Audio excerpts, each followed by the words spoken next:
So I bought an Africa Twin Adventure Sports. This bike will serve as my camera mule, everyday ride, and something of a project bike. In this video, I'll go over how the bike felt from stock and how I went about making some simple improvements over a few rides.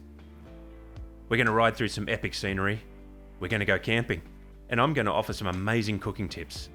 This video has it all.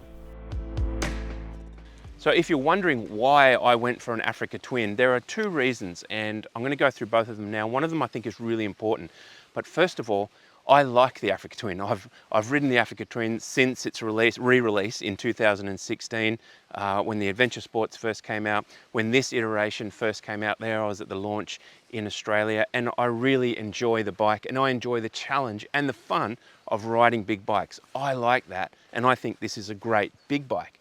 I also think the Africa Twin Adventure Sports is very good value for money when you compare the features you get to other bikes who charge you quite a fair bit more to reach that level. So not just things like Apple CarPlay, but simple things like center stands, like cornering lights. These are all more expensive bikes, quite a bit more expensive bikes, and I think it's a really good package for the money, so that drew me to it as well. Now, the second reason is something is really important to me, and I do want to go over it with you guys. Now,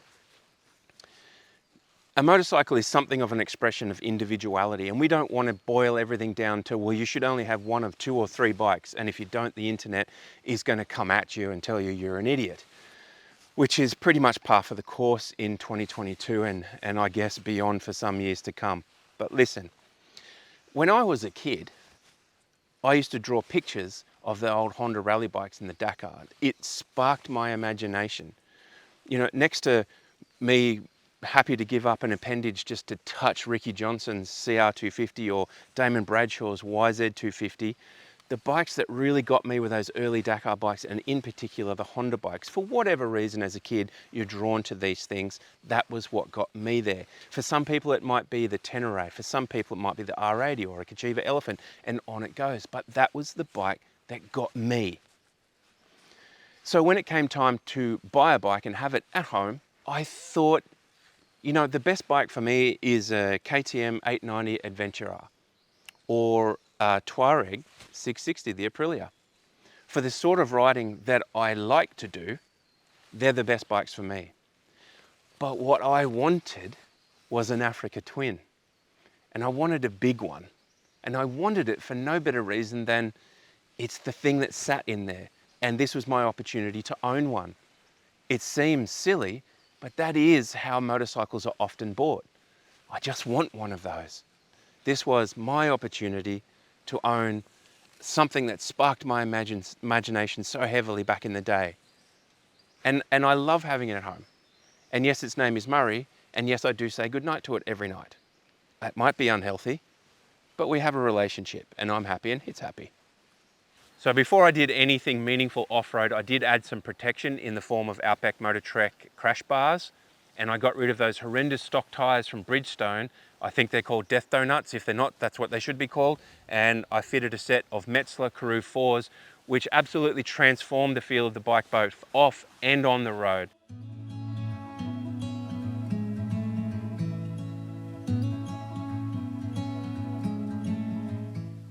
I headed off with a couple of mates to put some more Ks on Murray. It can be hard to judge a brand new bike fairly, so before I started messing around with settings, we introduced Muzz to some of the best bits of our backyard.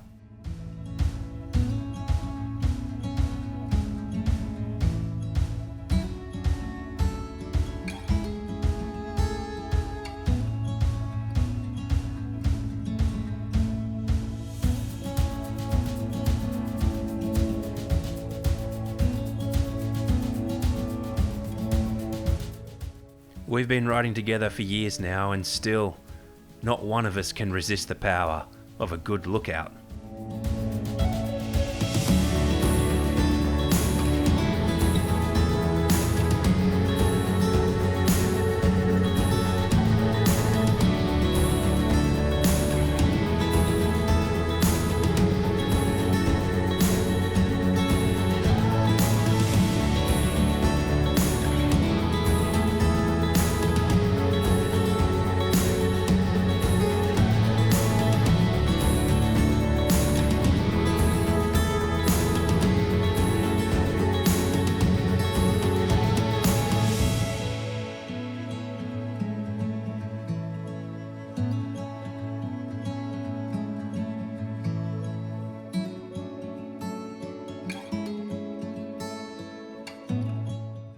It was interesting to get Sneddo's feedback on the bike after riding it for a little while.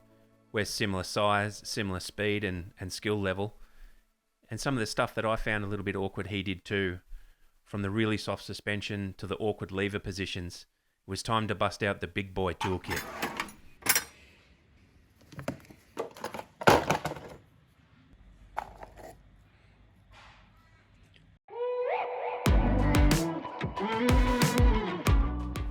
I headed out a couple of days later after winding on much stiffer suspension settings using the rebound, compression and the preload adjustments.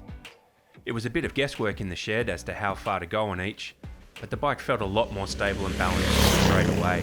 I'm not going to be doing heel clickers over finish line doubles, but the way it reacted to solid hits at speed was way less dramatic, and that terrible front end dive was improved too. Murray was starting to come alive in the bush, and now it was time for him to meet mud.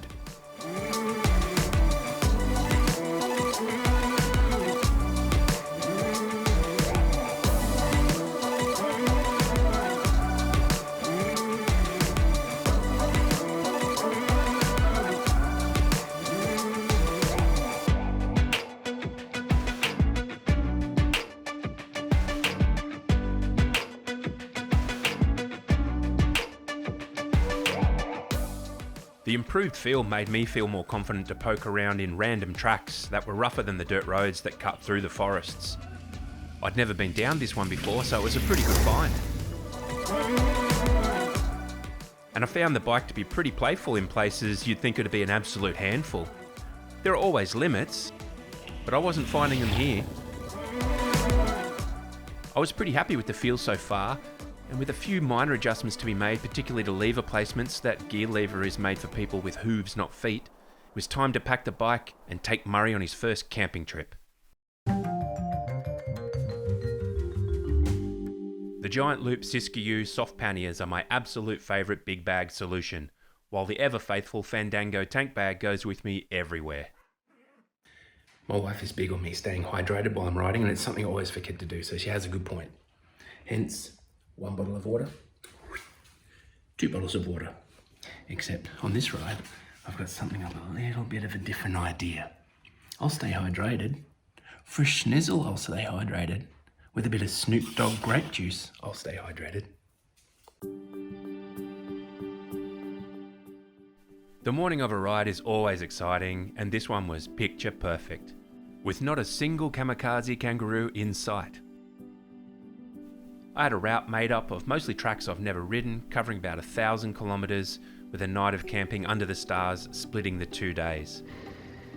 I'm always keen to head off the main route because sometimes you find gold. The Aussie bush is full of old mines, homesteads and the rare yowie or drop bear. On this occasion, the detour was a dead end, and sticking to the main route was the best option, and it would just get better and better as the day went on.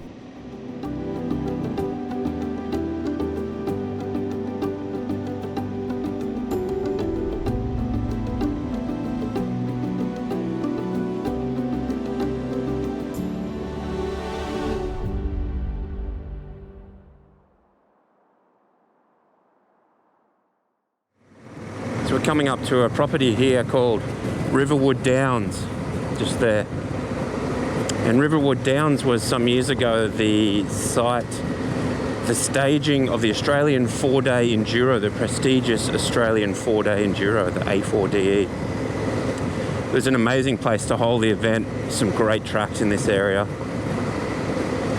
And I attended that event as a photographer to cover it, and I camped at Riverwood Downs as everyone else either did camp or had a cabin. The difference for me was I was placed near the Portaloos for the whole event, which wasn't terrible until I think the third night when they had curry night. And then the next morning, each successive Portaloo door slamming just added to the stench that wafted through my tent of, well, you know what it is. Pre-loved curry. Marvellous event. I'll never forget it. Haven't eaten a curry since. It hasn't stopped me from eating hamburgers though.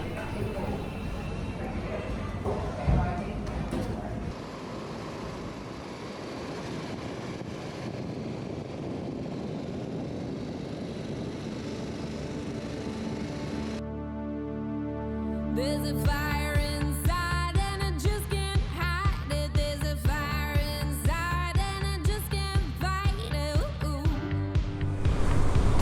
You know I'm coming for you. Oh wow. There's a feeling inside, let it take it over. Past is Yeah, in the wow, that's past, beautiful. drop it off my shoulder. You know I'm coming for you. I was born in the river and the river was wild, washed by the water. I've been baptized.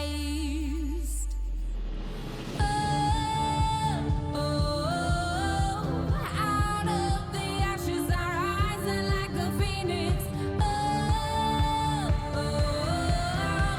If you try to arm me back, you better believe that I'm catching on fire. My voice is gasoline. I'm catching on fire like you never seen.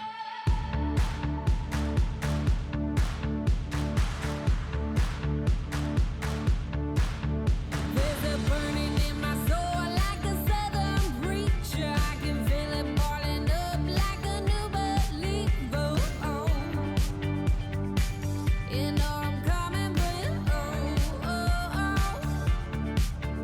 I was born in the river and the river was wild, washed by the water. I've been baptized.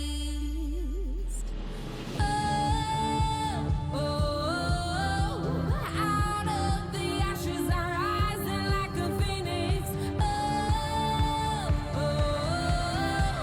If you try to hold me back, you better believe that I'm catching on fire. My voice is gasoline. I'm catching on fire like you never seen. I'm catching on fire. My voice is gasoline. I'm catching on fire like you never seen. I'm catching on fire. My voice is gasoline. I'm catching on fire like you never seen. I'm catching on fire. My voice is gasoline. I'm catching on fire like you never seen. I'm catching on fire. My voice is gasoline. I'm catching on fire like you never seen. I'm catching on fire. My voice is gasoline. I'm catching on fire like you never seen.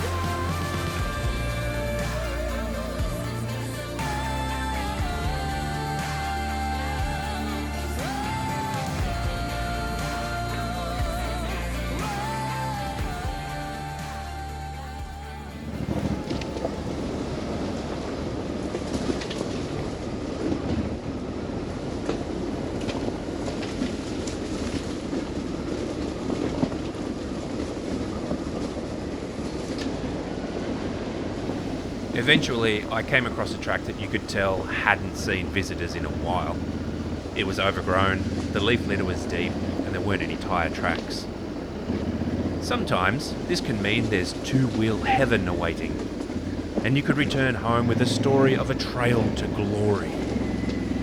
But other times, it can be a sign of a track that's impassable for some reason, which is why nobody's riding it.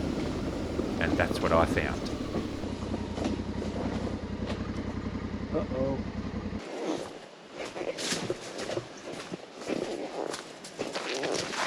Doesn't look great.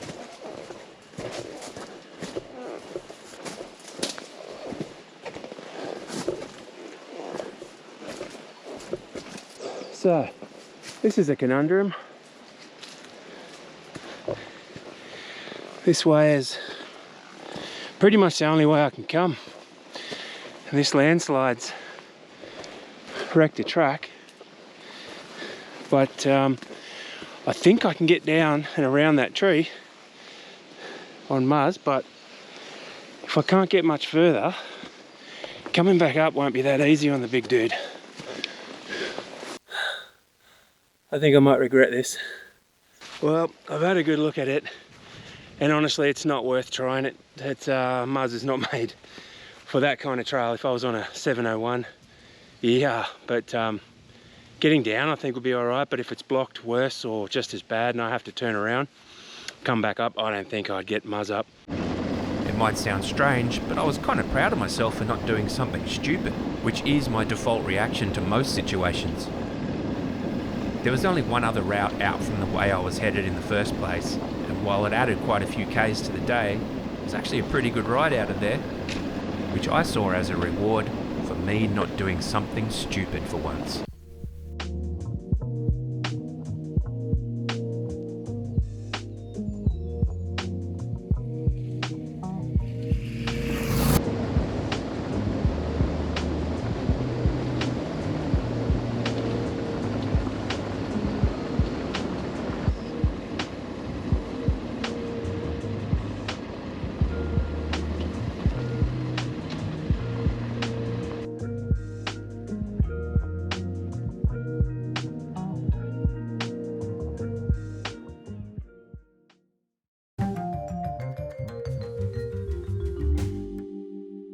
As you're no doubt aware, pairing a beverage with your meal can be something of an art form that a lot of people take great pride in.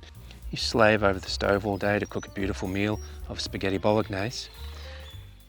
You want to follow that up, you want to complement that, with a beautiful, supple but exotic red wine from Snoop Dogg, who looks so stoned on the cover, I'm sure he has no idea he's actually made a red wine.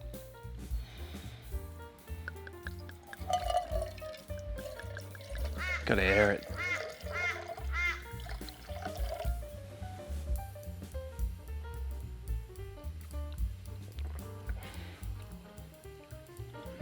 It's rounded, but I think it's quite nervous.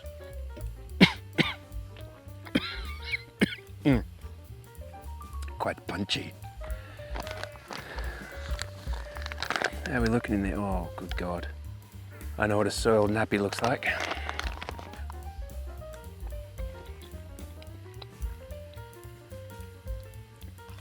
It's quite bland and flavourless, which is good. That means it's non-offensive. I can do bland and flavourless. It's basically all of my cooking, to be honest. As soon as sunset hit, Frogapalooza started, with a racket that had drowned out Metallica at their loudest.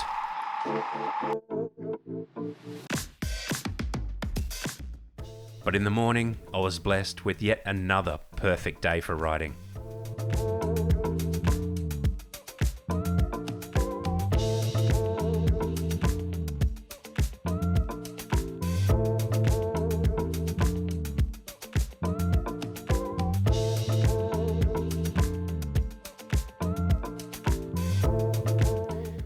Heading home is always bittersweet, but I only had one bottle of wine, so it was time to return. I was really happy with the way the bike felt. I'll sometimes have urges to push harder than Murray would be keen to go, but no bike is perfect, and this one just makes me happy to own, which is the whole point of this, right? I can't wait to see where we go next, and after that, and after that. No doubt we'll see a lot of you guys out there somewhere. On your bike, enjoying your adventure ride, in whatever form that takes. It's a big world out there, and when you're on a bike, it's a world free of emails, of breaking news, lawns that need mowing, and dinner plans you'd rather avoid. Your reality begins just beyond your visor and stretches as far as you can see. That's the gift of riding that never stops giving. And I hope we never stop riding, because there's no way you can replace this.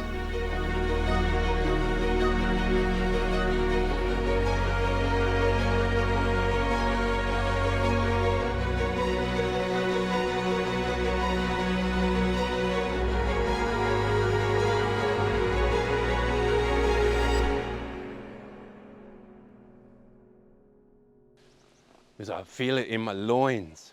That somewhere in these hills is a giant hairy beast. Wonder why they did that bit. Hopeless. And I'm going to take you on a little bit of a journey on how... What the are you doing? Warm water. It's like a Todd Carney cocktail. Honestly, that breakfast sausage roll that's not sitting well. I don't feel well. It tasted good though, so it's not going to stop me from having another one. Because I feel it in my loins. I feel it in my loins. What is a loin? Where are your loins? What's a loin? It sounds like something you go and see at a zoo. Yeah, I went to the zoo, see the lion. Saw the lion, went home, put a new pipe on my bike. It's bullshit fast now, bullshit fast now. Put a pipe on it. My mate rode it, he was like, bullshit, that's fast. I'm gonna get a pipe. We'll get a pipe after we go and see the lion. We'll have to Google loin